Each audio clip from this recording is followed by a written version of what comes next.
ওকে, আজকে আমরা যেটা দেখতেছি এটা হচ্ছে কিভাবে উইকেট আনতে হয়। ঠিক আছে, আমরা মোটামুটি যে মেনু বার ডাইনামিক করছি, তারপরে প্রত্যেকটা পেজ ডাইনামিক করছি। এখন যে আমরা কি বলবো, সাইড বার যেটা আছে এটা ডাইনামিক। এই জন্য আমার প্রথমে ফাংশনে কোড করতে হবে। আমি যদি এখানে যদি যাই, এখন যদি আমি এটাকে কি করি, রিলোড দেই, রিলোড দিয়ে যদি আমি দেখি, রিলোড যদি আমি যদি দেখি, তাহলে আমার কি দেখবো না, এখানে আমার কোনো উইকেট নেই। এই উইকেটটা আমার নিয়ে আসতে হবে। কোথা থেকে নিয়ে আসবো? এখানে ফাংশন থেকে। এই জন্য আমার প্রথমে যেটা করতে হবে, একটা ফাংশন লিখতে হবে। ঠিক আছে, ফাংশনের একটা নাম দিব, আমি নাম দিলাম।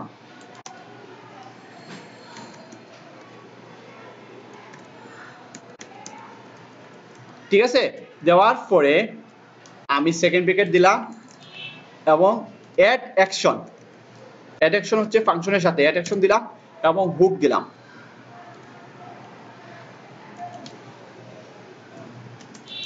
একটা হবে কোনটা নাম, এই যে এইটা নাম, এটা কোনটা নাম, এই যে আমার এখানে যেটা আছে আমি এখানে রাখবো সেম। আর আরেকটাতে দিয়ে দিব আমি ইনিশিয়াল ভাবে একটা দিয়ে দিলাম। ওকে, এখন আমার যেটা করতে হবে, এখন আমি যেহেতু রেজিস্টার, এটা হচ্ছে ডিফল্ট। ঠিক আছে, রেজিস্টার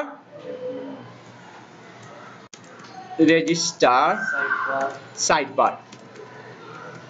ঠিক আছে, রেজিস্টার সাইডবার লিখলাম, লেখার পরে আমার কি করতে হবে, অ্যারে দিতে হবে। হ্যাঁ, অ্যারে। ঠিক আছে, অ্যারে কল করলাম। এখন আমি প্রথমে দিব কি, নেম। আমি কি কাজ করতেছি, উইকেট তৈরি করতেছি, ঠিক না? কোথায় উইকেটটা আছে, সাইডবারে আছে। প্রথমে দিলাম নেম, নেমটা দিলাম আমার কি, সাইডবার। আচ্ছা, তারপরে আমার হচ্ছে আইডিটা কি, আইডিটা আমি দিলাম সাইডবার। ওকে, তারপরে আমি যেটা করব, এখন আমি এখানে দিব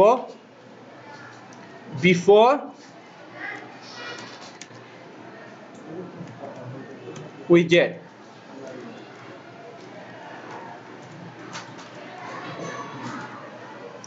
এখানে আমার যেটা করতে হবে, আপনারা যদি index.php যান, এইখানে যে আমার এই যে ক্লাসটা আছে, এই যে ক্লাস আছে না, এই ক্লাসটা আপনারা কপি করে নিয়ে আসেন।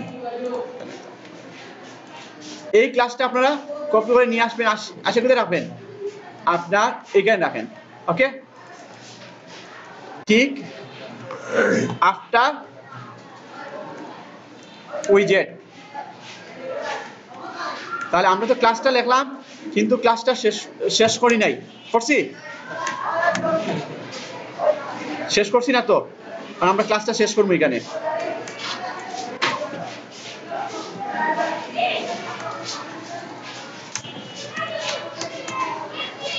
ওকে, ঠিক আছে, তারপরে আমরা কি বলবো, বিফোর টাইটেল।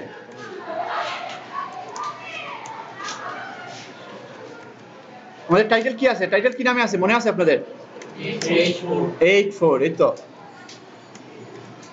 84। তাহলে আমাদের এই টাইটেলটাও শেষ করতে হবে। ঠিক আছে, এটা হচ্ছে কি, আফটার টাইটেল 84 শেষ হলাম। এতটুকু যদি আমার সবকিছু ঠিক থাকে, তাহলে আমার এটা আমি কোথায় দেখবো, আমার ব্যাকএন্ডে উইজেট চলে আসবে। রিলোড দেই,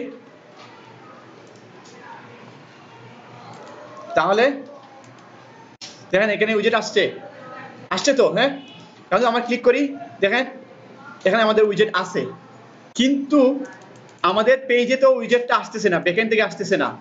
এই জন্য আমার index.php দিয়ে এবার কাজ করতে হবে। কারণ যদি আমি index.php যাই, এই তো আমাদের index.php, এখান থেকে আমি কলেম 3 থেকে শুরু করে, নিচ থেকে শুরু করে আমি এতটুকু ফেলে দিব। ঠিক আছে, একটা ডিপ মনে হয় মিসিং গেছে না। আচ্ছা, এখান থেকে আমি নিয়ে নেই, এখান থেকে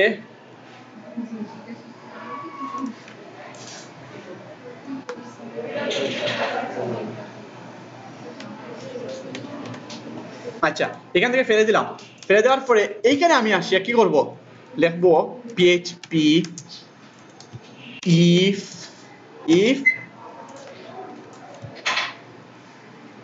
if লেখার পরে আমি কি লিখবো এখানে, is active কি সাইডবার। আমার যদি এইটা কি হয় অ্যাক্টিভ হয়, সাইডবারটা যদি অ্যাক্টিভ থাকে তাহলে আমার দেখাও, ঠিক আছে, if is active যদি হয় তাহলে আমারটা দেখাও। আনার পরে ওকে, এরপর আমি ইফটা এখানে শেষ করব, ঠিক আছে, এখানে আমার ইফটা শেষ হবে, এন্ড ইফ। এখানে আসার পরে আমি যেটা করব, আমার php ডাইনামিক কি সাইডবার ব্র্যাকেটে আমি এই আইডিটা পাস করব, ব্র্যাকেটে আইডিটা পাস করলাম। ওকে ওকে, এখানের ভিতরে আমি কি দিব, সাইডবার দিব। তাহলে আমার যদি সবকিছু ঠিক থাকে তাহলে আমার এটা ফ্রন্ট এন্ডে দেখতে পারবো। আসছে আমাদের ক্যাটাগরি, আসছে তো, আসছে নাকি আমাদের মানে সিএসএস টা মানে সুন্দর মানে ঠিকমতো আসে নাই, আর সবকিছুই তো আসছে, সাইডবার আসছে, এখানে সার্চ আসছে, তারপরে ক্যাটাগরি আসছে, মেটা আসছে, আমি এটা এখানে যা নিয়ে আসছি তাই তো আসছে। এখানে কি কি আছে, সার্চ আছে, ক্যাটাগরি, মেটা। আপনি আর কি নিয়ে আসতে যাচ্ছেন, আপনি ধরেন ক্যালেন্ডার নিয়ে আসতে যাচ্ছেন, ঠিক আছে, আপনি সার্চের পরে ক্যালেন্ডার নিয়ে আসেন, নাম দেন ক্যালেন্ডার। ওকে সেভ করি, সেভ করার পরে আমি এখানে যদি রিলোড দেই তাহলে এখানে আমি ক্যালেন্ডার দেখতে পাচ্ছি, দেখতেছেন এখানে ক্যালেন্ডার দেখা যাচ্ছে, কিন্তু এখানে আপনার ইয়েটা মিসিং, সিএসএস টা পাচ্ছেন আর কি। আচ্ছা তাহলে আপনারা আমরা সবার আসছে নাকি? আচ্ছা বুঝতে মানে এখানে কোনো প্রশ্ন আসেনি আপনাদের, বলেন এইটা এখান থেকে আমি যে ফাংশনে কুর করছি এই এতটুকু অংশ কিসের জন্য, উইকেটের জন্য। এতটুকু অংশ হচ্ছে উইকেটের জন্য, আমরা উপরে না দেখি এটা তো আমাদের কিসের জন্য, মেনুর জন্য। এতটুকু অংশ মেনু বারের জন্য, আর এতটুকু অংশ হচ্ছে ফাংশন উইকেটের জন্য। ফাংশন লিখলাম, তারপরে আমরা অ্যারে লিখলাম, এবং এইটাকে আসিয়া আমার এইখানে এই এতটুকু অংশ কিসের জন্য, আচ্ছা সাইডবারের জন্য, ডাইনামিক করার জন্য, ঠিক আছে। তো এই দুটো হয়ে গেলে আমাদের চলে আসবে। আচ্ছা বলো ভাই।